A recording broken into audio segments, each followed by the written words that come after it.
Hi, and welcome. You're listening to the X22 Report. My name is Dave, and this is episode 846B, and today's date is December 18th, 2015, and the title of the episode is U.S. Government is Covertly Preparing the Next Wave of Attacks in Syria. Let's get into the economic collapse, political, and geopolitical news. Now, the IMF director, Christine Legarde, seems like she's been implicated in some dirty dealings with a wealthy businessman, Bernard Tapie. Back in 1993, there had been allegations that Lagarde, when she was acting as a French finance minister, corruptly signed a deal for about 400 million euros with a wealthy businessman called Bernard Tapie, who sold his stake in Adidas to investment bank Credit Lyonnais. The alleged deal was bogus, and the French court has recently demanded that the money be returned. Lagarde has been ordered to stand trial over the objections of the prosecutors, who want the case dropped for political reasons. Christine Legarde has already appealed the decision that she should stand trial. The corruption among career politicians runs very deep, and what we're seeing right now is that the court is ordering that she stand trial, and we might get a glimpse behind the curtain of the central bankers. And we have to remember there's been special deals for favored banks like Mario Draghi during his time as chairman of Italy's central bank, dealings with the Fed, with the U.S. government, and we're going to have to see how this all turns out, and this is something we're going to have to watch.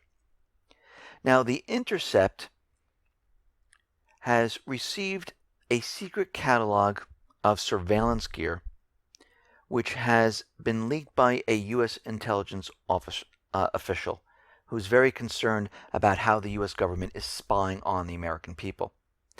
The document reveals details about devices that can intercept, collect, and read civilian communications, such as the Stingray device, of which we discussed many times, and dirty boxes. And this catalog, which was obtained by the Intercept, shows about 50 different devices described in the document. And they're all secret. And they've never been described to the public before. Listed in the categories like survey equipment and ground-based geolocation, devices in the catalog range from items small enough to be carried around by one person, and others that need some type of suitcase for use in cars.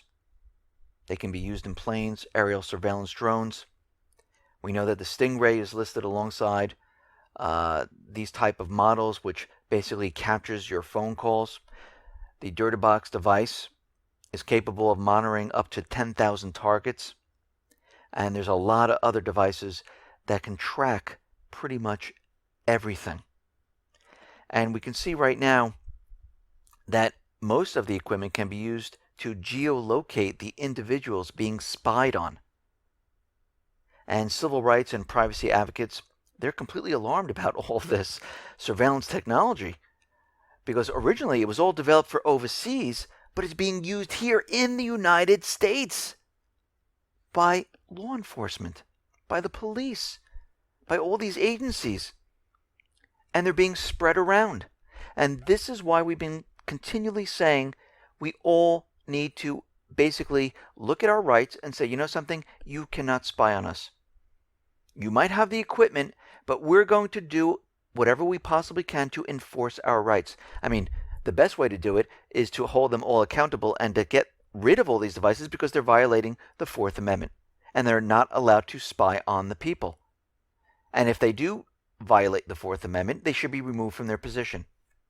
And we all need to use encryption. We all need to use devices that will protect us. We continually need to make sure that we're showing the entire world and the government that we are standing by our rights. We are not giving them up that easily. And this is why we need to use encryption. We need to use things like startpage.com. Whatever we need to do, we got to push this forward and do it. I mean, you can use blockitpocket.com. They have these sleeves. You can slip your credit card, your license. It blocks the signal from the RFID chip. These sleeves are interwoven with metal. You can slip your iPad, your iPhone, you name it, slip it into there. It blocks the signal completely. And we all need to take responsibility and go ahead and basically protect our rights. Because it looks like the government, they don't really care about our rights. Because the government is using all of these devices that were meant for overseas. They're using it here in the United States, violating our Fourth Amendment. But again, as you can see, their whole job right now is to spy on the American people. Now, the issue of MH17 is coming up again, and the Australian Federal Police and their Dutch counterparts believe that the Dutch Safety Board has basically failed to provide conclusive evidence of what type of weapons destroyed MH17, which was basically shot down over Ukraine. And we have to remember, Kiev was in control of where this plane flew. They had control over the air traffic controller. They told the plane to fly over the area where the war was being held. They told them what altitude to fly this plane, and there were 2 Ukrainian jets flying behind the MH17 passenger jet. And what's very interesting about this is that testifying for the first time in international court, Detective Superintendent Andrew Donaghue, the senior Australian policeman in the international MH17 investigation, said a tougher standard than the DSB report is required before the criminal investigation can identify the weapon which brought the aircraft down. He went on to say that other international investigators called attention to the fact that the claim made by the U.S. and Ukrainian governments, as well as the DSB, that the passenger aircraft was down by a Buk missile doesn't sound convincing enough. It has been revealed for the first time that the Australian government had quietly negotiated 2 agreements in order to ensure security and basically cover up anything in the crash site. And they made one with Donbass and one with the Kiev government. Now, after Kiev provided the DSB with less than half of the fuselage fragments, it turned out that they included some of the fragments not consistent with debris of the aircraft. And this was kind of odd and strange. And we know that Kiev was covering up a lot of their information. And we know that the U.S., Kiev, and other countries have this secret pact where if they know something, all of them have to agree or it stays secret. That, to me, shows there's a cover-up. Now, with the Su-24, which was shot down in Turkey, which was a Russian jet, Russia decided, you know something? We're going to invite 14 countries to participate in decoding the black box. This way, there's full transparency. We're not hiding anything, and everyone can be there to look at it. United States, China, Great Britain, and other countries have been invited in. And they have not touched the flight recorder.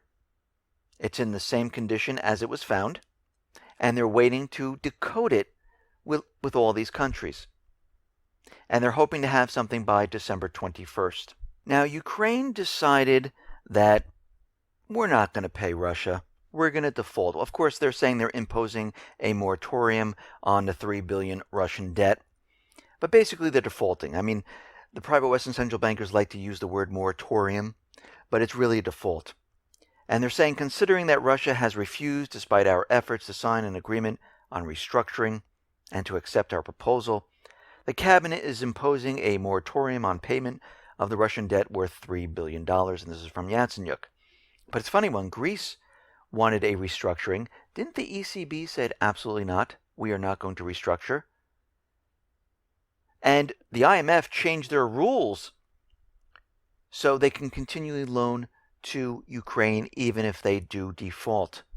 And we knew from all of this that they were going to default. Now, what's very interesting about Ukraine, and we've been discussing this for quite a while, the Minsk II ceasefire agreement expires the end of the year. We understand they brought up military assets to both Crimea and the southeastern area. We know there is a huge travel warning to both of these areas issued by the United States. We're also getting word that during the new year, on New Year's Day, New Year's Eve, Ukrainian extremists are threatening to block off the Kerch Strait at the beginning of January. So these are the same extremists that took out the power infrastructure which allows Crimea to receive power from Ukraine. And now we know there are power cables coming across the Kerch Strait from Russia to give Crimea power. And now they're looking to do something in this area because they want Crimea blacked out. I wouldn't be surprised if maybe they cut the cable or did something to disrupt power once again in Crimea. But we're going to have to watch that situation and see what turns out there. Now, Japan, in the order, accepting the orders from the United States, is going to continually provoke China. Japan may send warships to China, and we know that the Prime Minister Abe and the Philippine President Aquino decided to have talks about maybe Japan providing the Philippines with some large ships that they can use to patrol the South China Sea and maybe sail by these islands to provoke China. The Prime Minister also told Obama that Japan would consider conducting freedom of navigation patrols in conjunction with U.S. around China's made islands. And Japan is also looking to set up some type of missile shield. And they're looking to basically set up a line of anti-ship, anti-aircraft missile batteries along 200 islands in the East China Sea, stretching 1,400 kilometers, which is 870 miles, from the country's mainland toward Taiwan. Basically, all of this is being done right now to provoke China. They're hoping China does something. Remember, they're in Eastern Europe, in Ukraine, provoking Russia there. They're in Syria, trying to provoke Russia there. They're in the Pacific, trying to provoke China. This is part of the plan. Now, Saudi Arabia is out there saying, Yemen just fired 2 ballistic missiles at us, but they completely missed everything and they fell into the desert. Well, this sounds like the tactic Israel uses when Gaza allegedly fires their bottle rockets and it lands into the desert and no one's hurt.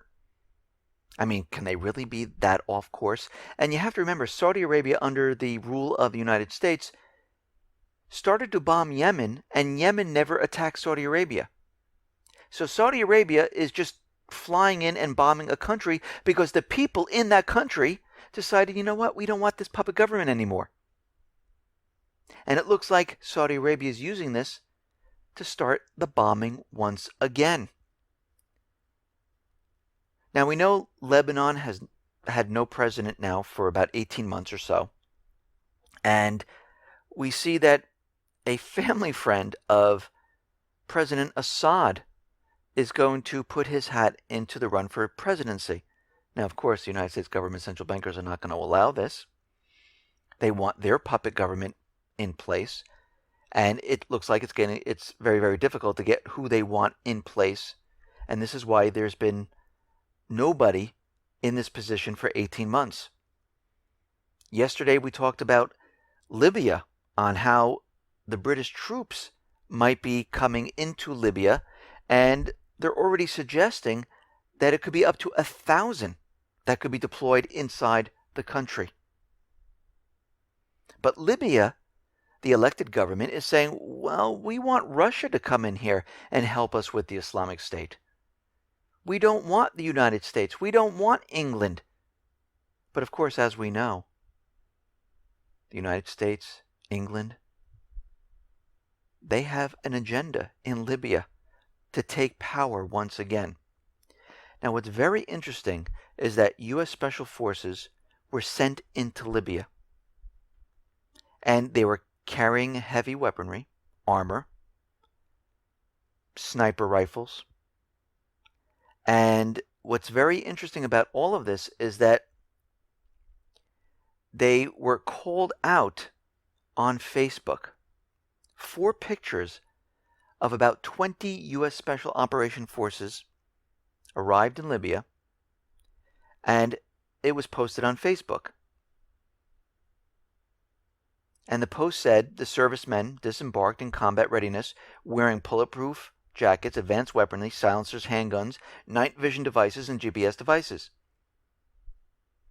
And the local commanders there said they asked them to leave because they were there without prior coordination and had no permission to be at the base. Was this going to be used to take out parts of the elected government, to cause havoc in the country?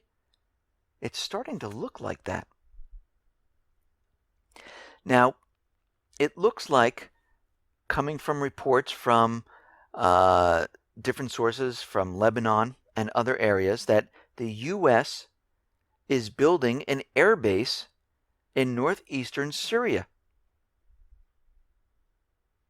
And they're doing this at a disused airbase in northern Syria. Abu Hajar Airport is located in Hasaka in northeastern Syria, which is under the control of the Kurdish people.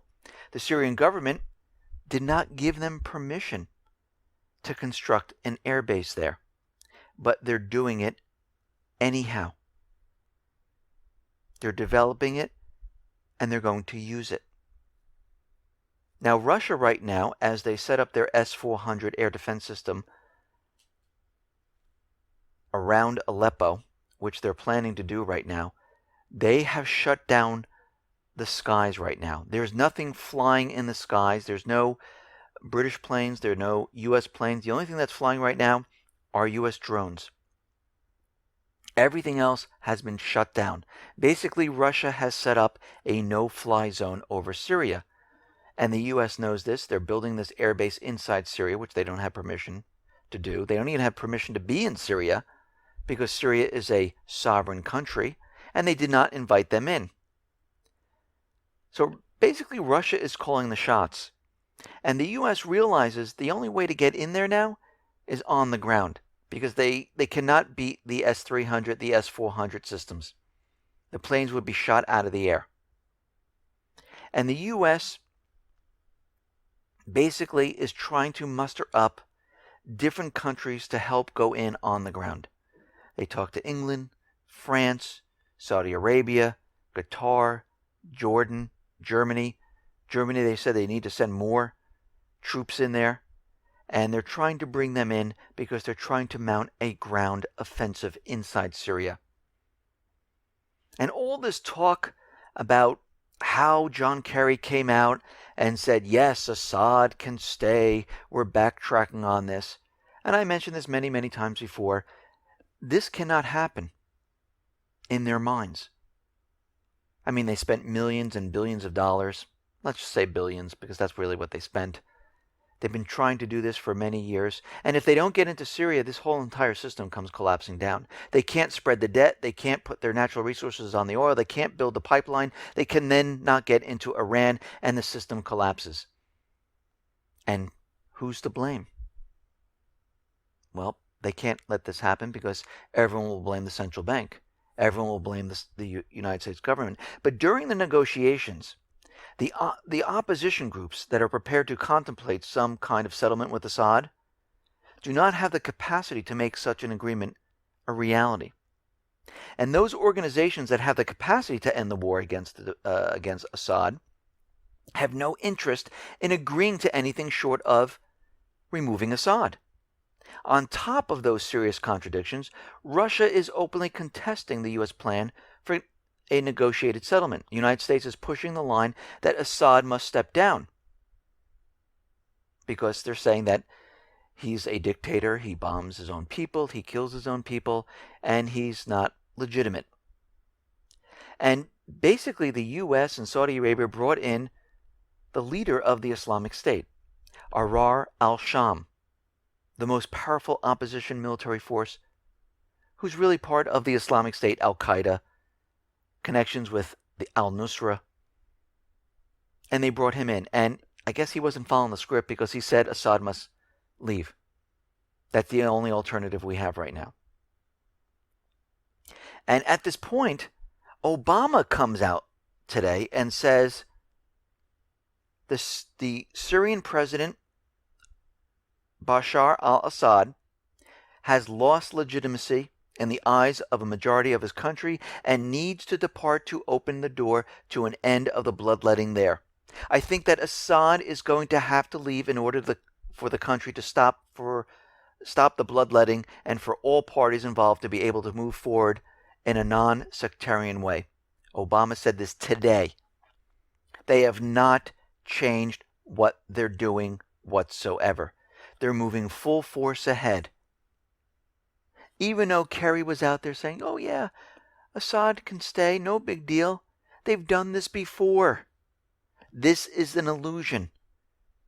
Their goal, remove Assad, get into Syria, put in a puppet regime, head over to Iran. That's all they have. That's all they know. And Obama, of course, is out there saying there is no credible threat right now during the holiday season. And we know whatever he says is completely the opposite because we know they have something planned, which is a false flag event. And then he went on to say that, well, it is difficult to detect lone wolf plots, and we're having trouble detecting that. So I'm telling you there's no credible threat, but we can't detect lone wolf plots. So basically he's contradicting himself, which makes no sense at all. And he then went on to say that the government doesn't have the capacity to read everyone's text or social media. Well, they kind of do with all the devices they have. It's hard to get through with all this encryption because they want to get rid of encryption. And he's trying to convince everyone that this would be better for everyone because it would balance security and privacy. And it would help the agencies detect the lone wolf plots. He's trying to convince everyone that you need to be spied on so the government can keep you secure, safe. But we know the government creates these false flags to make us do things we really don't want to do. They need it to convince everyone. If you notice, since CISA has been attached to the omnibus, you notice how the cyber attacks just quietly went away? Kind of just disappeared because they already had it planned that they were going to attach it to the spending bill? And since it is attached, guess what? We're not going to hear much of it anymore until the main event. This is what always happens. This is how you know the government is responsible for what is happening because they're always using it to push their agenda. And right now that he's telling us that we're okay, we're safe, go ahead, spend your money this holiday season, don't be afraid. That tells us they have something already planned because he's already telling us that they cannot plot lone wolf attacks, which means they've already planned something. They're already getting ready for the next event.